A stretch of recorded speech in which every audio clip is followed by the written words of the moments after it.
I'm one of those crazy people that doesn't like them spraying things in the sky. I have And that to talk to you about disaster yeah, profiteering talk. I used to yeah, think you were crazy with this. I literally would be like, okay, all right, sure. yeah, They're making hurricanes. Oh, okay. yeah. And it all I, turned out to be true. Can you please it's true. elaborate on this?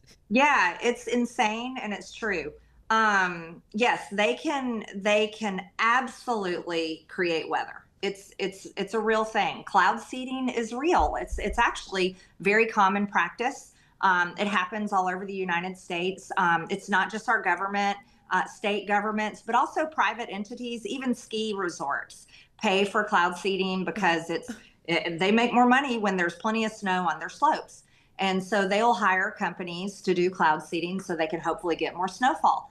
But there's many different types of technology to create weather, and this is very much an industry that has been very invisible and called conspiratorial, but Yes. it's not.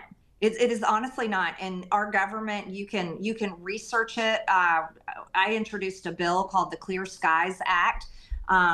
If it had passed, it won't pass though because they won't vote for it. But it would make it a federal law. It would ban geoengineering.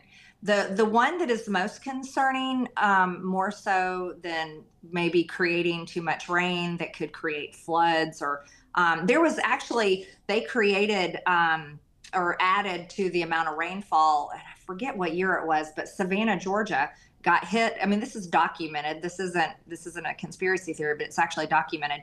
But it was decades ago that a hurricane it actually hit Savannah after they had done a lot of cloud seeding, and the amount of rainfall was so horrific that people died in that hurricane.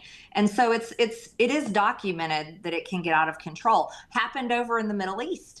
Was it Dubai? I think they did a lot of cloud seeding over Of there, and course. they had torrential rainfall and they had heavy flooding. And over there in their news and the international news literally blamed cloud seeding and geoengineering for the reason why they had such horrific flooding.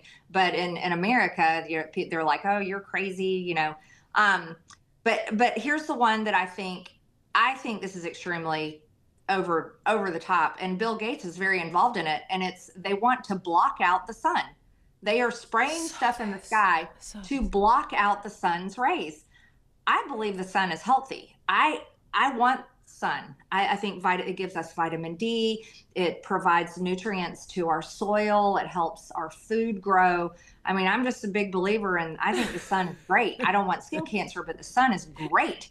I'm just a And big believer in the health benefits of our star that brings life to the planet. Like the fact that does you that have make me this. crazy? Like, This I'm is not so. crazy. The fact that you have to say it, like I'm Yeah, trying to. I'm having like an existential crisis this whole week yeah, because I just cannot believe this is all happening. it's real. So why are we blocking out the sun? I'm sorry. What would be the benefit of that?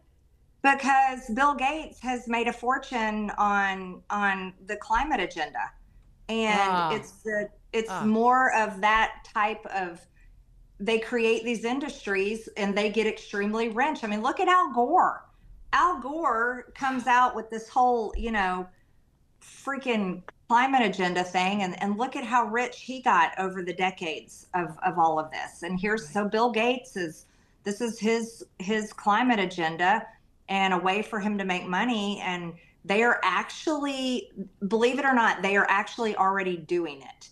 They are 100% spraying it into the sky to reduce the amount of sunlight, block out the sun. And I think that's crimes against humanity, because if they were doing it in a lab, okay, and you're trying this out in a lab, fine, Bill Gates, go in your little warehouse and do whatever weird stuff you're doing, as long as it doesn't affect my life or my family's life and doesn't affect our soil and our food and anything and our water or clean air. But if you can't, no, I don't give them permission. I don't give anyone permission to go try out something that could lead to detrimental effects on our health could lead to widespread disease or death or hurt our food supply. Like, to me, that's crimes against humanity. All right, guys, if you like this clip and you want to watch the full episode, click here. And if you want more content like this, you can subscribe to the show by clicking here.